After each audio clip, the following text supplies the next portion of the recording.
Time to say good afternoon to Raphaël Melançon, political analyst for Noovo and CTV Montreal. He's in studio, and our feature is brought to you, as always, by Guaranteed Industries and Can-Air, teaming up to promote high-efficiency furnaces and heat pumps because you know sooner or later, winter will be here. Guaranteed. Give them a call, 514-342-3400. They've been serving Montrealers since 1957. Raphaël, welcome to the studio. Thank you, Aaron. Can I call you Raph? Of course. Do people call you Raph? Everybody. Is that a shortage? Everybody. Yeah? That's my nickname for everybody. Everybody who knows me, okay. You know me, so you can call me Raph. Raph. Okay. Of course. So, Raphaël, here's the thing. There are a couple of things I want to talk about. Let me start with, first of all, what's going on as far as Pierre Poilievre calling on this temporary foreign workers program to basically not be tweaked, but be completely scrapped. Now, I had a couple of people on, one from the Canadian Federation of Businesses, one from the one in Quebec.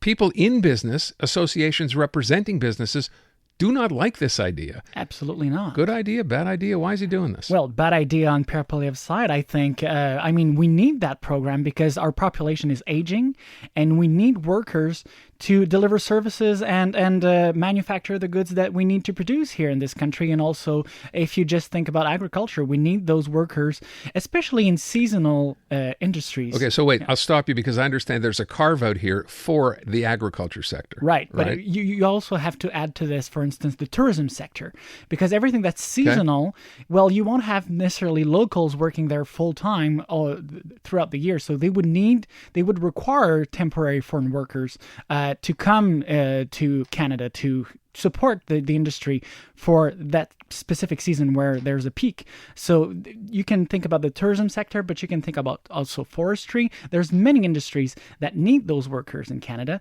And to me, the what's very interesting here is the contradiction that Pierre Poilievre, when he presented those numbers, at the same time he mentioned a few examples of, for instance, an ice cream parlor offering like $36 an hour for temporary workers. To me, and at the same time he says businesses are trying to take advantage of those people by paying less.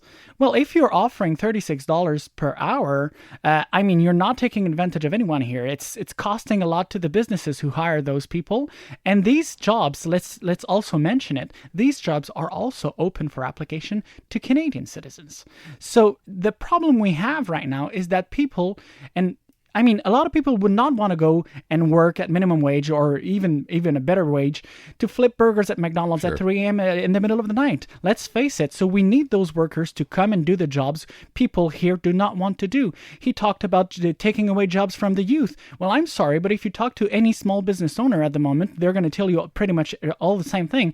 The youth right now, the culture has changed. Yeah. They do not want to work anymore. They want to focus on their studies and they do not want to work until they're done and they get their certificates. So we have a major problem here. We have an aging population, less and less workers available, and the youth doesn't want to work, so we need those workers to come here in Canada. Just with this point about, you just said, they want to do their studies, they want to focus on their studies, and I thought to myself, my first reaction was some of these kids, young kids, right, would rather stay at home, be social media influencers, right? Make money however way they can. Then not interested in those traditional jobs that pay them X number of bucks an hour because they think they can do better here and they don't have to go show up for work somewhere else. Yeah, and it also comes from the culture your parents, your family is transmitting to you. So, in my time, I'm going to sound pretty old here, but in my time, when I was 13, 14 years old, my dad came to me and said, there's no way you're going to stay at home the whole summer. You're going to go out and find a job and work like everybody. And you know what? I'm glad he did that because it showed me the value of work and money.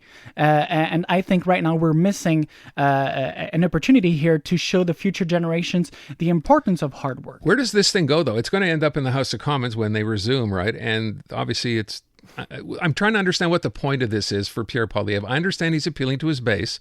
2 days ago was Law and Order with the Stand Your Guard, the change to the criminal code. What does this do for him?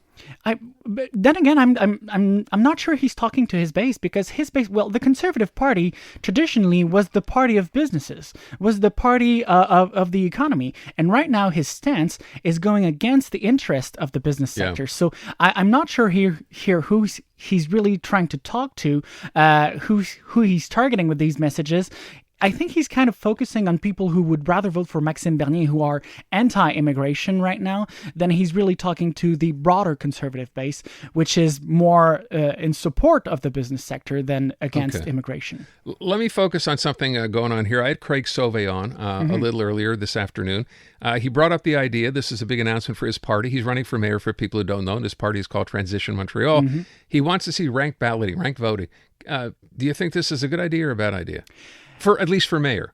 For mayor, it's a good idea. I think, it's just to represent the will of the people. You know, if your first choice is not elected, at least your second choice might be elected. So it's an interesting idea. But my main issue here is that Sauvé is promising things he doesn't have control on. Let's say he were to be elected, very hypothetically, but let's say he were to be elected in November as mayor of Montreal, he would have a very hard time to implement this, because what he would have to do, he doesn't have any control on this. The city of Montreal doesn't decide how their elections are run. Right. It's in Quebec City that this is decided. Provincial jurisdiction. He would have to beg the provincial government to collaborate with him to implement those promises. It's going to be not an easy task to do. I also brought up the idea because this comes up from time to time, you know, how big government is here municipally, 104 councillors, including the mayor. And the question is, why? You asked me before we got on air, you said, you know how many council members or how many people there are in Toronto? And I took a wild guess because I don't remember. I said 50, which is less than half of what we have. The answer is? 25, 26 if you include the mayor of Toronto. For the whole city. For a city that has 1 million population more than Montreal, Aaron. It shows how much we have a heavy bureaucracy here in Montreal. We have a city with 19 mayors. If you include the city mayor and all 18 borough mayors that we have 19 boroughs, but one of them doesn't have a borough mayor because in Ville-Marie, the mayor of the city of Montreal is the borough mayor as well. This is something also that Sauvé wants to tackle. One of his promises.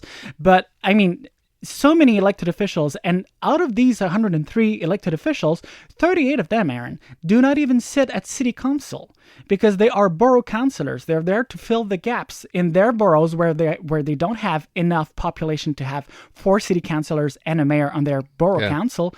They have borough councillors. So they're basically not even representing their population at City Hall in Montreal. When I asked the question of Craig Sauvé, because I think there was a fair question to ask, what about the idea? People have pointed it out before, suggested, why don't we make, government smaller in the city? Here's what he said. If we had less electeds, some boroughs would have to disappear or be merged into other ones.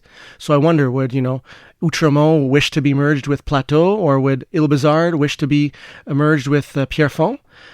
People are, they care about their local governance as well.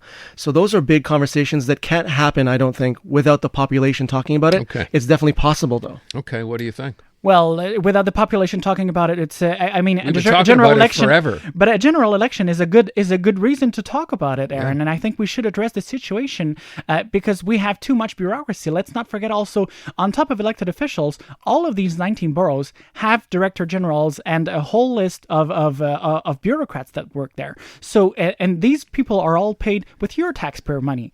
People at home who are listening right now, this is your money at work. So do we really get the services we deserve with our taxes right now? I think we have too much bureaucracy, too many elected officials. We could shrink it down a little bit without affecting democratic representation. Of course, if Toronto survives with 25 elected officials, Montreal can certainly survive with 60 or 50. Fair point. Last thing before we get out of here, I was asking our listeners today this idea. Jean Charest spoke out and said, you know what, let's be honest, look at what's going on. In 20 years from now, Canada will be thanking Donald Trump, because without Donald Trump, would we be going through this Canada Proud, elbows upper situation? What's your take on that? Absolutely agree with Jean Charest. It's the wake-up call we needed. For far too long, Aaron, our economy has been too dependent, too reliant on the American economy. 80% of everything we produce in this country is sold to the U.S. So we needed that to develop new markets, to tackle the issue of internal trade between provinces here in Canada. And also, I would say, the surge in nationalism, the surge of pride of people saying we are proud to be Canadians. This is also probably something, a legacy of Donald Trump in Canada. As one caller brought up, when is the last time you can remember Francois Legault standing up and saying, we're all in this together, Canada and Quebec? When that? And you can thank Donald Trump for that, by the way. And I would also add that Jean Charest, I mean, I got into provincial politics personally because I didn't like Jean Charest back when he was Premier of Quebec. And I tend to rediscover Jean Charest in light of this crisis, the work he's doing right now, the representation he's doing in American media. He's doing a terrific job right now. And really, it's very interesting to rediscover Jean Charest on a different angle here. Raphaël, appreciate you coming in, as always. By the way, for those who are wondering, Raphaël joins us every Thursday afternoon. Thank you for coming in. See you next week.